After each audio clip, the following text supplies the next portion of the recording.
ಯಾಕೋ ಹಿರಣ್ಮಯ್ಯನ ದೇವಸ್ಥಾನದಲ್ಲಿ ಬಿಟ್ಟು ಬಂದಿರೋದು ನನಗೊಂದು ಸ್ವಲ್ಪನೂ ಸಮಾಧಾನ ಇಲ್ಲ. ಅವಳದೇ ಚಿಂತೆ ಆಗ್ಬಿಟ್ಟಿದೆ ನನಗೆ. ರಶ್ಮಿ, ಗಾಬರಿ ಆಗಬೇಡ. ಈಗ ನಿನ್ನ ಮಗಳು ಎಲ್ಲಿದ್ದಾಳೆ ಹೇಳು? ಅಮ್ಮನೋ ಸನ್ನಿಧಾನದಲ್ಲಿ.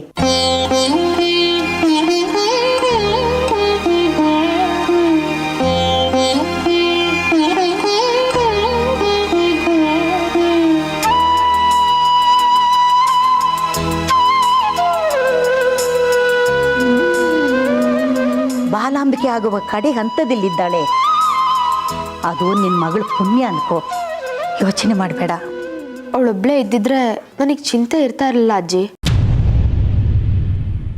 ಅವಳ ಜೊತೆ ಆ ಸೌಗಂಧಿನೂ ಇದ್ದಾಳಲ್ವಾ.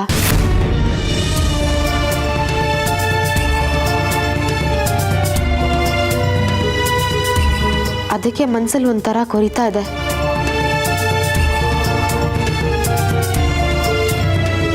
ಅವರಮ್ಮ ದೇವಿಕಾ ಬೇರೆ ಮೊನ್ನೆ ದೇವಸ್ಥಾನದಲ್ಲಿ ಹಿರಣ್ಮಯ್ ಹೇಗೆ ಗೆಲ್ತಾಳೋ ನೋಡೋಣ ಅಂತ ಸವಾಲ್ ಬೇರೆ ಹಾಕಿದ್ದಾರೆ.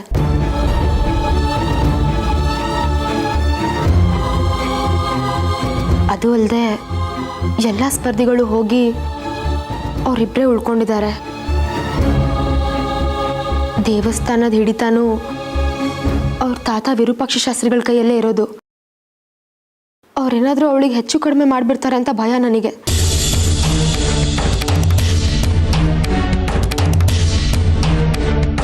ನಮ್ಮ ಮಗಳು ಯಾರು? ದೇವ್ರ ಮಗಳು. ಎಂತೆಂಥ ಕಷ್ಟಗಳನ್ನೆಲ್ಲ ದಾಟಿ ಬಂದಿದ್ದಾಳೆ. ನಾವು ನೋಡದೇ ಇರೋ ಕಾಡ್ಗೆಲ್ಲ ಹೋಗಿ ಅಪಾಯದಿಂದ ಪಾರಾಗಿ ಬಂದಿದ್ದಾಳೆ.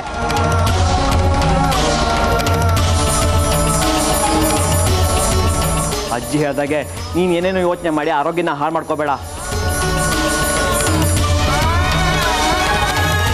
ಅದು ಅಲ್ಲದೆ ದೇಶಕ್ಕೂ ಉಸ್ತುವಾರಿ ತಗೊಂಡಿರೋದು. ಅವ್ರು ಹಾಗೆಲ್ಲ ಸಂಜೆ ಮಾಡಕ್ಕೆ ಬಿಡಲ್ಲ.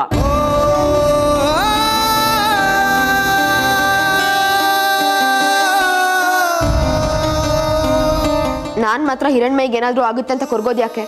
ನಿಮ್ಗಳ ಧೈರ್ಯನೇ ನಂಗೂ. ಆಹಾ, 9 ತಿಂಗಳು ತಾನೇ ಹೊತ್ತು ಹೆತ್ತವಳಂಗೆ ಆಡ್ತಿದ್ದಾಳೆ. ಅದೇನು ಪ್ರೀತಿನೋ ಆ ಮಲಮಗಳ ಮೇಲೆ. ತಾನೇ ಒಂದು ಮಗುನ ಹೆರಬೇಕು ಅನ್ನೋ ಯೋಚನೆ ಕೂಡ ಇಲ್ಲ ಇವಳಿಗೆ. ರೀ, ನಿಮಗೆ ಹಾಲು ತಂದ್ಕೊಡ್ಲಾ? 3 ದಿನದಿಂದ ನೀವು ಪೂಜೆ ಧ್ಯಾನ ಅಂತ ಏನೂ ತಿಂದಿಲ್ಲ. ಹಾಲಾದ್ರೂ ಕುಡೀರಿ, ಹೊಟ್ಟೆ ತಣ್ಣಗಾಗತ್ತೆ. ಇಲ್ಲ ದೇವಿಕಾ, ಈಗ ತಣ್ಣಗಾಗಬೇಕಾಗಿರೋದು ನನ್ನ ಹೊಟ್ಟೆ ಅಲ್ಲ, ನನ್ನ ಮನಸ್ಸು. ನನ್ನ ಮಗಳನ್ನ ಗೆಲ್ಸೋವರೆಗೂ ನನಗೆ ನೆಮ್ಮದಿ ಇಲ್ಲ, ಶಾಂತಿ ಇಲ್ಲ, ಹಸುವಿಲ್ಲ, ನಿದ್ದೆ ಇಲ್ಲ. ಏನು ಬೇಡವಾಗಿದೆ ನನಗೆ. ರೀ, ನೀವೇನೂ ಹೇಳಲ್ಲ ಅಂದರೆ ನಾನೊಂದು ಮಾತು ಹೇಳಲಾ? ಮೊದಲು ಹೇಳು, ಕೇಳೋದು ಬಿಡೋದು ಆಮೇಲೆ ನಿರ್ಧಾರ ಮಾಡ್ತೀನಿ. ಹಿರಣ್ಮಯಿನ ಸೋಲ್ಸೋ ಪ್ರಯತ್ನ ಎಲ್ಲ ವಿಫಲ ಆಗ್ತಿದೆ ಕಣ್ರಿ. ನಿಮ್ಮ ಶಕ್ತಿನೂ ಮೀರಿ ಅವಳು ಎಲ್ಲ ಗೆಲ್ತಾ ಬಂದಿದ್ದಾಳೆ ಅಂದರೆ ನಂಗೆ ಯಾಕೋ ಭಯ ಆಗ್ತಿದೆ.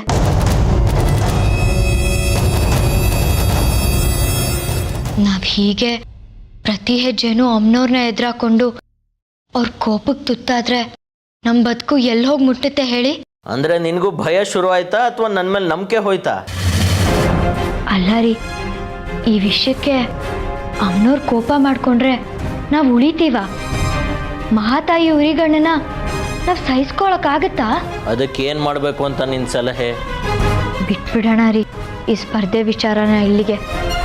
ಈ ಸ್ಪರ್ಧೆಯಿಂದ ನಾವು ಹಿಂದೆ ಸರಿದ್ರೆ ನಮ್ಮ ಮಗಳು ಬಾಲಾಂಬಿಕೆ ಆಗಲ್ವಲ್ಲ, ಅವಳ ಆಸೆನ ನಾವು ನೆರವೇರ್ಸಕ್ಕಾಗಲ್ವಲ್ಲ. ನಮ್ಮ ಮಗಳು ಬಾಲಾಂಬಿಕೆ ಆಗಬೇಕು ಅಂತ ಅಮ್ಮನವ್ರ ಇಚ್ಛೆ ಆಗಿದ್ರೆ ಅದನ್ನು ಯಾರೂ ತಪ್ಸಕ್ಕಾಗಲ್ಲ. ಹಾಗಾಗಕ್ಕಾಗಲ್ಲ ಅಂತಿದ್ರೆ ನಾವು ಎಷ್ಟೇ ಪ್ರಯತ್ನ ಪಟ್ಟರು ಅದಾಗಕ್ಕೆ ಸಾಧ್ಯ ಇಲ್ಲ ಅಲ್ವಾ? ದೇವಿಕಾ, ನೀನು ಯಾವತ್ತು ದೇವಸ್ಥಾನಕ್ಕೆ ಹೋಗಿ ಅವ್ರಿಗೆ ಸವಾಲ್ ಹಾಕಿ ಬಂದಿದ್ಯಾ? ನೆನಪಿಲ್ವಾ? ಅದ್ರ ಪರಿಣಾಮ ನೋಡ್ತಾ ಇದ್ದೀವಲ್ಲ ರೀ. ನಾನು, ನೀವು, ಮಗಳು ಎಲ್ಲರೂ ನೆಮ್ಮದಿ ಕಳ್ಕೊಂಡು ಕೂತಿದ್ದೀವಿ.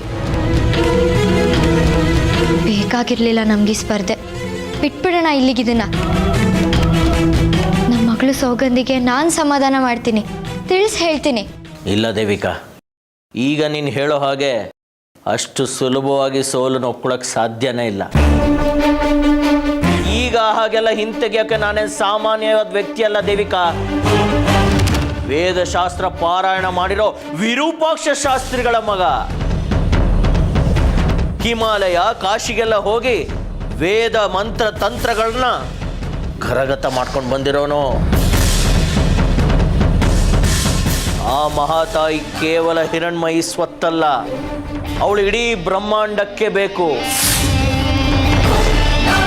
ನಾನು ಮಂತ್ರ ಹೇಳಿ ಕರೆದ್ರೆ ನನ್ನ ಮುಂದೆನೂ ಬಂದು ನಿಂತ್ಕೋಬೇಕು.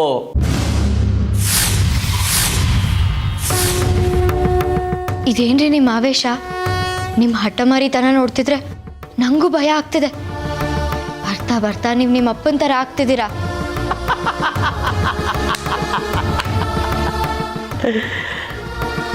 ಈ ವಿಷಯದಲ್ಲಿ ನಾನು ನಮ್ಮ ಅಪ್ಪನಿಗಿಂತ ಒಂದು ಕೈ ಮೇಲೆ ಹೋಗ್ಬೇಕು ಅಂತ ಆಸೆ ಪಡ್ತೀನಿ ದೇವಿಕಾ. ನಾನು ಆ ಮಹಾತಾಯಿನ ಸೋಲಿಸ್ಬೇಕು. ನಾಳೆ ನಡೆಯೋ ಸ್ಪರ್ಧೆಯಲ್ಲಿ ಆ ಹಿರಣ್ಮಯಿ ಸೋಲೋದನ್ನ ಮಹಾತಾಯಿನೂ ತಪ್ಪಿಸೋದಿಕ್ಕಾಗಲ್ಲ. ನಾನ ಅಮ್ನೋರ ನೋಡೇ ಬಿಡ್ತೀನಿ.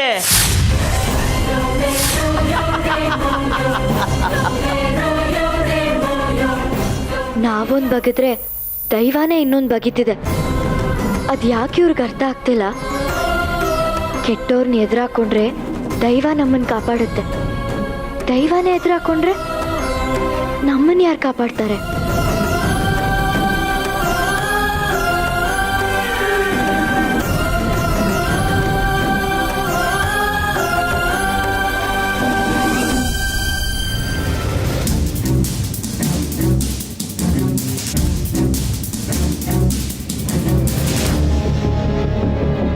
ಇದೇ ಸರಿಯಾದ ಸಮಯ.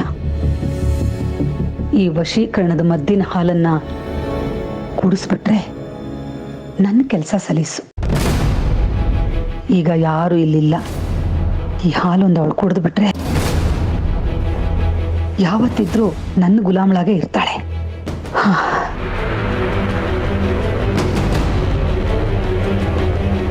ರಶ್ಮಿ, ರಶ್ಮಿ, ಏನಮ್ಮ? ಏನ್ ಮಾಡ್ತಿದೀಯೇ? ಹಾಸಿಗೆ ಒದರ್ತಾ ಇದ್ದೀನಿ. ಹೌದಾ, ಸರಿ ಬಂದೇ ಇರು. ರಶ್ಮಿ, ಏನಮ್ಮ ಕೋಣೆವರೆಗೂ ಬಂದ್ಬಿಟ್ಟಿದ್ಯಾ? ಬೇಜಾರು ಮಾಡ್ಕೋಬೇಡ್ವೆ. ನೀನು ಊಟನೂ ಮಾಡಲಿಲ್ಲ, ಖಾಲಿ ಹೊಟ್ಟೆಲಿ ಮಲಗಬಾರ್ದಲ್ವಾ? ಅದಕ್ಕೆ ನಿನಗೋಸ್ಕರ ಹಾಲು ತಂದಿದ್ದೀನಿ ಕಣೆ. ನಿನ್ನ ಗಂಡ ಬಂದ್ಬಿಟ್ರೆ ನಂಗೆ ಇಲ್ಲಿ ಬರೋದಕ್ಕೂ ಆಗಲ್ಲ. ನಾನು ಯಾವತ್ತಾದ್ರೂ ಹಾಲು ಕುಡಿದು ಮಲಗಿದ್ದೀನ? ನನ್ಗೆ ಹಾಲು ಅಂದ್ರೆ ಆಗಲ್ಲ. ಚಿಕ್ಕ ಮಗು ಥರ ಹಾಲು ತಂದು ಕೊಟ್ಟಿದ್ಯಲ್ಲಮ್ಮ. ಅಯ್ಯಯ್ಯೋ, ಬೇಡ ಅಂತಿದ್ದಾಳಲ್ಲ. ಹೀಗಾದ್ರೆ ನಾನು ಅನ್ಕೊಂಡಿದ್ದೇನು ನಡೆಯಲ್ಲ. ಕುಡಿಯೋದಿಲ್ಲ ಹೌದು, ಆದರೆ ಹಸುನಲ್ಲಿ ಮಲಗಬಾರ್ದು ಕಣೆ. ನಿನ್ನ ದೇವಸ್ಥಾನದಲ್ಲಿ ತಿಂದು ಅದೆಷ್ಟೊತ್ತಾಗಿತ್ತೋ ಏನೋ, ಆ ಪ್ರಸಾದ ಅದು ಹೇಗಿತ್ತೋ ಏನೋ. ಅದಕ್ಕೆ ಒಂದು ಲೋಟ ಹಾಲು ಕುಡಿದ್ಬಿಡು, ಇಲ್ಲಾಂದರೆ ರಾತ್ರಿ ಹೊತ್ತಲ್ಲಿ ಹಸುವಾಗ್ಬಿಡುತ್ತೆ, ಸಂಕಟ ಆಗತ್ತೆ. ಯಾವತ್ತೂ ಇಲ್ದಿರೋದು ಇವತ್ತೇನಮ್ಮ ಇಷ್ಟು ಪ್ರೀತಿಯಿಂದ ಒತ್ತಾಯ ಮಾಡ್ತಾ ಇದ್ಯಾ? ಬೇಡ ಅನ್ನಕ್ ಮನ್ಸು ಬರ್ತಾ ಇಲ್ಲ, ಅಲ್ಲಿ ಇಟ್ಟು ಹೋಗು, ಕುಡಿತೀನಿ. ಸರಿ ಕಣೆ, ಇಲ್ಲಿ ಇಟ್ಬಿಟ್ಟು ಹೋಗಿರ್ತೀನಿ, ಮರಿದೆ ಕುಡಿ ಆಯ್ತಾ?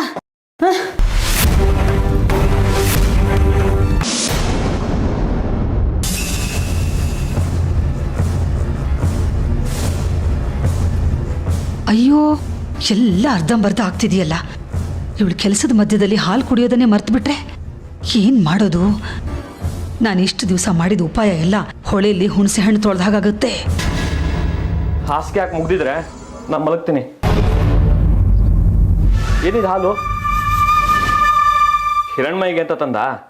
ಅವಳು ಇನ್ನೂ ಮನೇಲಿದ್ದಾಳೆ ಅಂತ ಭ್ರಮೇಲಿದೆಯಾ? ಅವಳು ದೇವಸ್ಥಾನ ಅಮ್ಮನವ್ರ ಸನ್ನಿಧಾನದಲ್ಲಿದ್ದಾಳೆ. ಹಿರಣ್ಮಯಿಗೋಸ್ಕರ ನಾನು ತಂದಿದ್ದ ಹಾಲಲ್ಲ ಅದು, ನನಗೋಸ್ಕರ ನಮ್ಮಮ್ಮ ತಂದಿದ್ದು. ನಾನು ಹೊಟ್ಟೆಗೇನು ತಿಂದೆ ಹಸಿದ್ಕೊಂಡು ಮಲ್ಕೋತೀನಿ ಅಂತ ಕುಡಿಲಿ ಅಂತ ತಂದ್ಕೊಟ್ರು. ನಿಮಗೆ ಬೇಕಿದ್ರೆ ನೀವು ಕುಡೀರಿ. ಅಯ್ಯೋ, ಇವನೊಬ್ಬ ವಕ್ರಿಸ್ಕೊಂಡ್ಬಿಟ್ನಲ್ಲ ಮಾರಾಯ. ನಾ ಹೀಗೆ ಕದ್ದು ಮುಚ್ಚಿ ನೋಡೋದನ್ನ ಅವನೇನಾದ್ರೂ ನೋಡ್ಬಿಟ್ರೆ ಅಷ್ಟೇ ಕತೆ, ಸಿಗ್ದಾಕ್ಬಿಡ್ತಾನೆ ನನ್ನನ್ನ.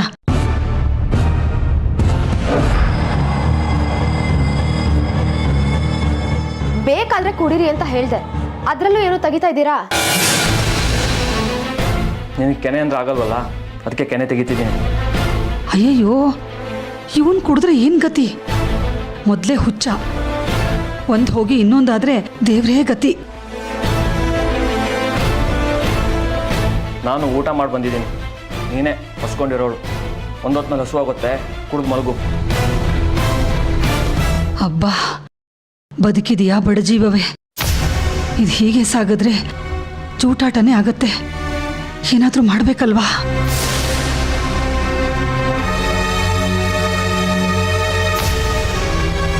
ರಶ್ಮಿ, ಹಾಲು ಕುಡ್ದೇನೆ ಕುಡ್ದಿದ್ರೆ ಲೋಟ ತೊಗೊಂಡು ಹೋಗೋಣ ಅಂತ ಅಂದ್ಕೊಂಡೆ, ಇಲ್ಲಾಂದರೆ ಇರುವೆ ಮುತ್ಕೊಂಡ್ಬಿಡುತ್ತೆ. ಕುಡಿ.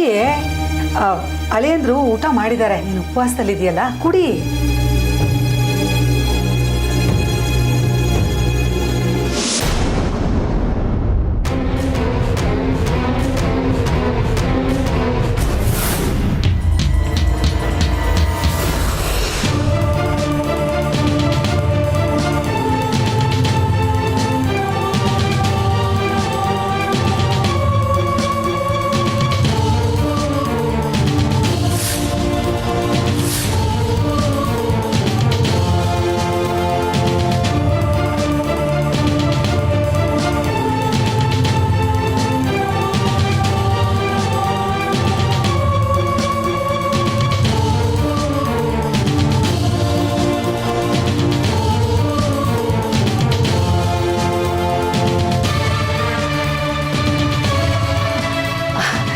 ಅಬ್ಬಾ, ಅಂತೂ ಕುಡ್ದಿಯಲ್ಲೇ.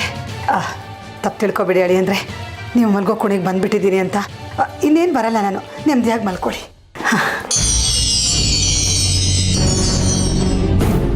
ನಾಳೆ ದೇವಸ್ಥಾನದಲ್ಲಿ ಹಿರಣ್ ಮೇಘ್. ನನಗೆ ತುಂಬ ನಿದ್ದೆ ಬರ್ತದೆ ಬಂಗಾರಿ ಅವರೇ, ನಾನು ಮಲ್ಕೋತೀನಿ.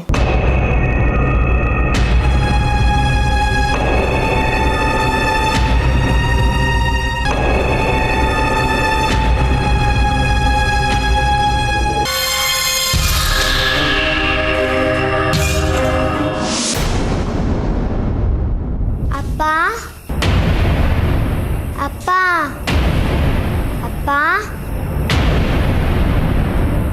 ಅಪ್ಪ, ಅಪ್ಪ.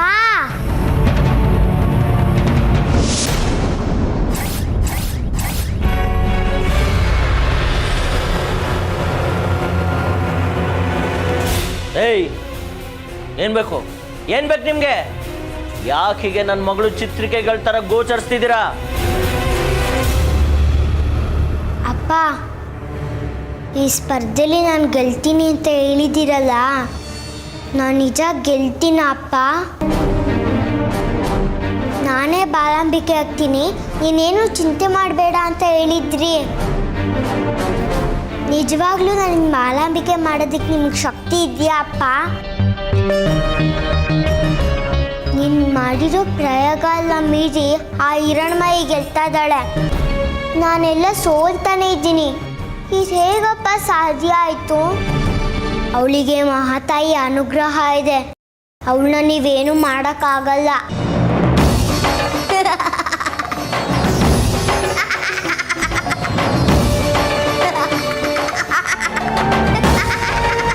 ನಿಲ್ಸಿ, ನಿಲ್ಸಿ, ನಿಮ್ಮ ಗೋಳಾಟನ ನಿಲ್ಸಿ, ನಿಲ್ಸಿ, ನಿಲ್ಸಿ. ಏನಾಯ್ತ್ರಿ?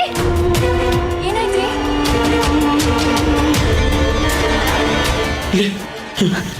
ಇಲ್ಲೇ ಇದ್ರು ಕಡೆ 4 ಜನ ಸುಗಂಧಿಯರು ನನಗೇನೇನೋ ಪ್ರಶ್ನೆಗಳು ಕೇಳ್ತಿದ್ರು. ಇಲ್ಲೇ ಇದ್ರು ರೀ. ಇಲ್ಲಿ ಏನೂ ಇಲ್ಲ ರೀ, ನೀವು ಸುಮ್ಮನೆ ಏನೇನೋ ಯೋಚನೆ ಮಾಡ್ತಿದ್ದೀರಾ. ನಾನು ಹೇಳ್ದಂಗೆ ಮಾಡ್ರಿ, ಆಗ ನಮ್ಮ ಸಂಸಾರ ಸುಖವಾಗಿರುತ್ತೆ. ನನ್ಗೆ ಮೊದಲೇ ತಲೆ ಕಟ್ಟಿದೆ, ಮತ್ತೆ ಹೇಳಿದ್ದಾನೆ ಹೇಳಿ ತಲೆ ಕೆಡಿಸ್ಬೇಡ. ಇಲ್ಲೇ ಇದ್ರು, ನಾನು ಹೊರಗೆ ಹೋಗಿ ಬರ್ತೀನಿ. ಮತ್ತೆ ಎಲ್ಲಿಗೆ ಏನು ಅಂತ ಕೇಳಿ ಅಪ್ಶಕ್ನ ನೋಡಿಬೇಡ, ಸುಮ್ಮನೆ ಬಿದ್ಕೋ.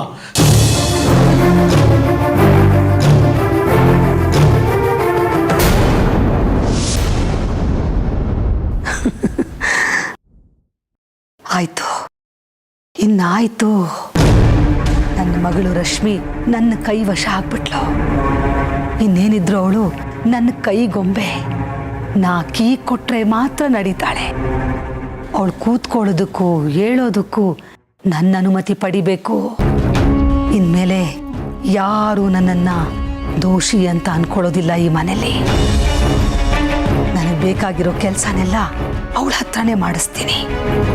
ಆ ಮರಿ ರಾಕ್ಷಸಿ ನಾಳೆ ಪಂದ್ಯದಲ್ಲಿ ಭಾಗವಹಿಸಬಾರ್ದು.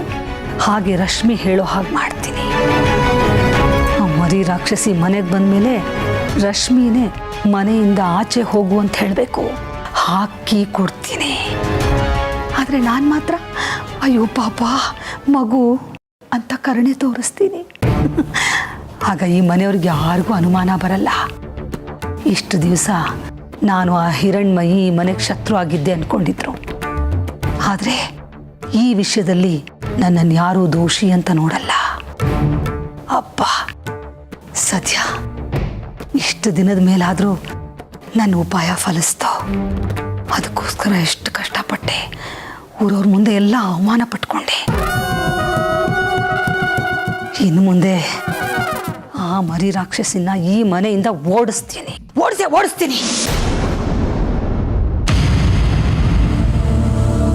ಸೀತಾ, ಯಾರು ನೋಡಿಸ್ತೀಯ? ಏನೇ ಯಾಕೆ ಹೀಗೆ ಬಡಬಡಿಸ್ತಾ ಇದೆಯಾ? ಏನು ನಿನ್ನ ಹಳೆ ಚಾಳಿನಾರ ಮತ್ತೆ ಶುರು ಮಾಡ್ಕೊಂಡಿಯಾ ಹೆಂಗೆ? ರೀ, ಮಲಗಿದ ತಕ್ಷಣ ಕನಸು ಕಾಣ್ತಾ ಇದ್ದೀರಾ ನೀವು? ನಾನೇನು ಮಾತೇ ಆಡಿಲ್ವಲ್ರಿ. ಏನು ಹೇಳ್ತಾ ಇದ್ರೆ ನಂಗೊಂದು ಅರ್ಥ ಆಗ್ತಿಲ್ಲ. ನನಗೆ ಬಾಯಾರಿಕೆ ಆಗಿತ್ತು, ಹೋಗಿ ನೀರು ಕುಡಿದ್ಕೊಂಡು ಬಂದು ಕೂತಿದ್ದೀನಿ. ಇನ್ನೇನು ಮಲಗಬೇಕು. ಅಷ್ಟರಲ್ಲಿ ನೀವು ಓಡಿಸ್ತೀಯಾ ಅಂತ ಏನೋ ಎದ್ಬಿಟ್ರಿ. ಏನಂದ್ರೆ ನೀವು ಹಳೆ ಚಾಳಿನ? ಬುದ್ಧಿ ಇದೆಯೇನ್ರಿ ನಿಮಗೆ? ಎಲ್ಲ ಸರಿ ಹೋಗಿದೆ ಅಂತ ಸುಸೂತ್ರವಾಗಿ ನಾನು ಇದ್ದೀನಿ. ನೀವಿನ್ನೇನೋ ಹೊಸ ಶುರು ಹಚ್ಕೊಂಡ್ಬಿಡ್ಬೇಡಿ. ಮೊದಲೇ ನಿಮಗೆ ನಿದ್ದೆಯಲ್ಲಿ ಎದ್ದು ಓಡಾಡೋದು ಅಭ್ಯಾಸ ಇದೆ. ಹಾಗೆ ಓಡಾಡ್ತಾ ಏನಾದ್ರು ಬಡಬಡಿಸ್ಕಿಡ್ತೀರಾ? ನೋಡಿ, ನಾವು ಹಳೇಂದ್ರ ಮನೇಲಿದ್ದೀವಿ ಅನ್ನೋದನ್ನು ಮರಿಬೇಡಿ. ಸುಮ್ಮನೆ ಮಲ್ಕೊಳ್ಳಿ. ಅಯ್ಯೋ ದೇವರೇ, ನಾನು ಕೇಳಿದ್ದು ಒಂದೇ ಪ್ರಶ್ನೆ. ಇವಳೇನು ಬಡಬಡ ಅಂತ ಏನೇನು ಹೇಳ್ತಾ ಇದ್ದಾಳೆ? ಇವಳೇ ಕನಸು ಕಾಣ್ತಾ ಇದ್ದಾಳ? ಇಲ್ಲ ನನಗೆ ಕನಸು ಬೀಳ್ತಾ ಇದೆಯಾ? ಇವಳು ಹಳೆ ಚಳಿ ಏನಾರ ಮಾತ್ರ ಶುರು ಮಾಡ್ಕೊಂಡ್ಲ ಹೆಂಗೆ? ಹಂಗೇನಾರ ಆದರೆ ಏನಪ್ಪ ಕತೆ? ತ್ರಿಪುರ ಸುಂದ್ರಿ, ನೀನೇ ಕಾಪಾಡಬೇಕು ತಾಯಿ.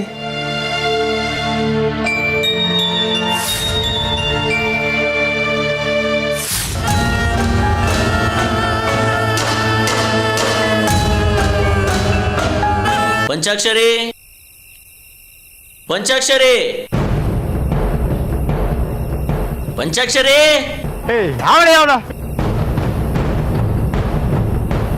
ಇರೋಪ್ಪ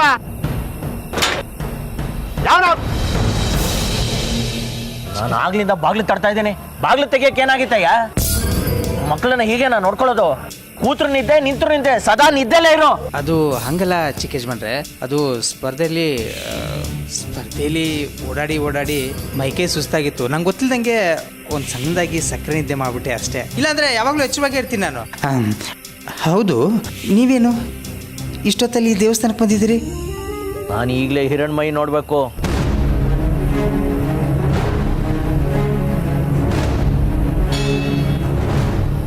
ಏನಂದ್ರೆ ಹಿರಣ್ಮಯಿ ನೋಡ್ಬೇಕಾ? ನಿಮ್ಮ ಮಗಳು ಸೌಗಂಧಿ ಅಲ್ವಾ? ನೀವ್ಯಾಕೆ ಹಿರಣ್ಮಯಿ ನೋಡ್ಬೇಕು? ಅವಳ ಜೊತೆ ಚೌಕಾಬಾರ ಆಡಕ್ಕೆ. ಏನು ಚಿಕ್ಕ ಯಜಮಾನ್ರೆ ನೀವು, ನಾನು ಎಚ್ಚರವಾಗಿದ್ದೀನಿ ಇಲ್ಲ ಅಂತ ಪರೀಕ್ಷೆ ಮಾಡಕ್ಕೆ ಈ ಥರ ಹೇಳ್ತಾ ಇದ್ದೀರಾ? ನಾನು ಎಚ್ಚರವಾಗೇ ಇದ್ದೀನಿ. ನಾನು ಹೇಳ್ದಷ್ಟು ಕೇಳು. ನಾನು ಹಿರಣ್ಮಯಿನೇ ನೋಡ್ಬೇಕಾಗಿರೋದು. ಅವಳು ಇರೋ ಕೋಣೆ ಯಾವುದು ಅಂತ ತೋರಿಸು. ಬಾಗ್ಲು ತೆಗಿ. ಆಯ್ತು ಬಿಡಿ, ಅದಕ್ಯಾಕೆ ಇಷ್ಟು ಕೋಪ ಮಾಡ್ಕೋತೀರಾ? ಅಲ್ಲಿ ಮಕ್ಕಳಿಬ್ರು ನಾಳೆ ಸ್ಪರ್ಧೆಗೆ ಎಲ್ಲ ಸಿದ್ಧತೆ ಮಾಡಿಕೊಂಡು ನೆಮ್ಮದಿಯಾಗಿ ಮಲಗಿದ್ದಾರೆ. ಇಂಥ ಹೊತ್ತಲ್ಲಿ ನೀವು ನೋಡಬೇಕು ಅಂದರೆ ಅದು ನಿಯಮಕ್ಕೆ ವಿರುದ್ಧ. ಅದು ಅಲ್ಲದೆ ನೀವು ನಿಮ್ಮ ಮಗಳ ಪ್ರತಿಸ್ಪರ್ಧಿನ ನೋಡಬೇಕು ಅಂತ ಕೇಳ್ಕೊತಾ ಇದ್ದೀರಾ.